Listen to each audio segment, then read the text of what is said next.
We're taking UTEP -1 again, going back to the well, pun intended, or the mine. Ever since beating Miami, who we've now learned sucks, Middle Tennessee's 0-3. And I'm pretty sure I've been against them two of those three. They've been outscored 121 to 61. They rank 120th in the country in success rate on offense. Chase Cunningham, he is who we thought he is, and he's really bad. He's been held under 4.6 yards per attempt in the last two games. That's hard to do. The defense has been torched. They've allowed over 7 yards per play in each of the last 3 weeks. UTEP, on the other hand, has won three of its last four games. This offense is humming. Their three highest yards per play outputs this season have all come in the last three games. We had them last week. They ran for 234 yards against FAU. Deion Hankins and Ronald Awatt have basically alternated carries. Hankins had 138 yards on 17 carries last week. And if you look at that box score, you mentioned it. UTEP had, that game-winning drive. They went, they go 78 yards, something like that. Go look at the box score. Go look at, I don't have it up. I wish I had it up in front of me. I think they threw one pass that whole drive, and they perfectly alternated.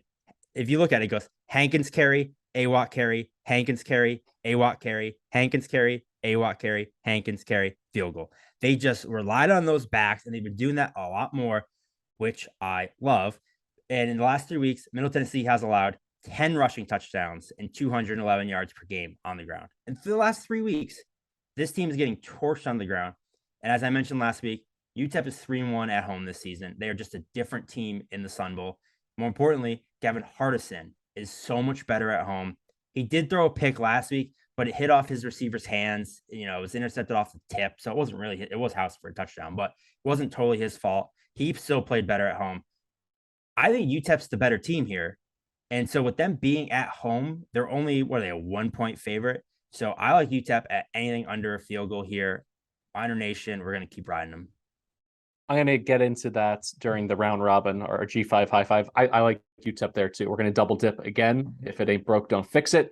And honestly, you hit on all the points, and I'll just double click into one thing. The best element of this game in terms of, ability on either side of the ball is UTEP's havoc.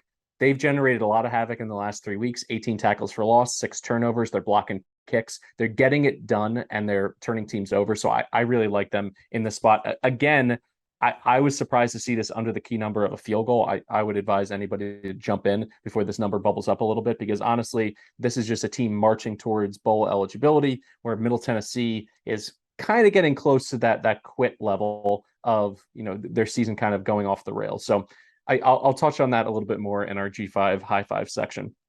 For my best bet, I like a home favorite here of less than a field goal as well. Louisiana traveling to Southern Miss laying 1. And this is all about the Southern Miss defense. They're 14th in success rate, 32nd in havoc. When it comes to stopping their run, they're 13th in success rate, and opponents are running just 3.4 yards per carry against them, which is 22nd nationally. And then when you look at what they do to put the ball in harm's way, they're 10th in sack rate, so they're getting after quarterbacks, and they're 15th in interception rate against the Louisiana team that I think this is a bit of fool's gold. Yes, Woolridge went for 5 touchdowns last week against Arkansas State. You know how I think about Arkansas State's defense. They're just one of the worst 11 starters in all of college football. So I don't care. The fact that Chandler Fields actually comes back this week, he's not going to start, but he's going to be available. Does that kind of murky the waters a little bit for them in terms of who they start or who they play?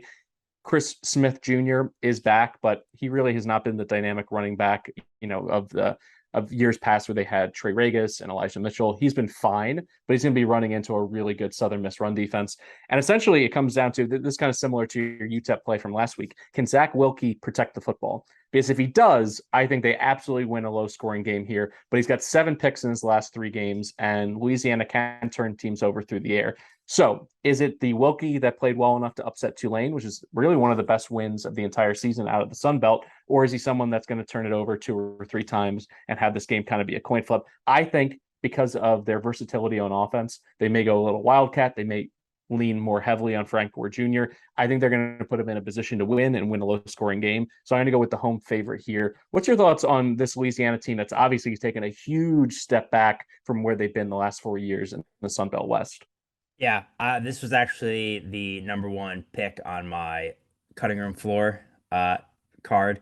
I like Southern Miss here a lot too. I don't think Louisiana's good. I think last week was just they caught a bad Arkansas State team on a good spot.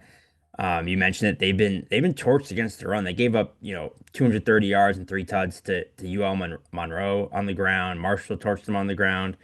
So I definitely think Southern Miss just kind of like mucks up games too. They just make games gross, and I think they're gonna just rely on the run, play defense, and I think Louisiana just has a lot of mistakes in them that they haven't really had in the past.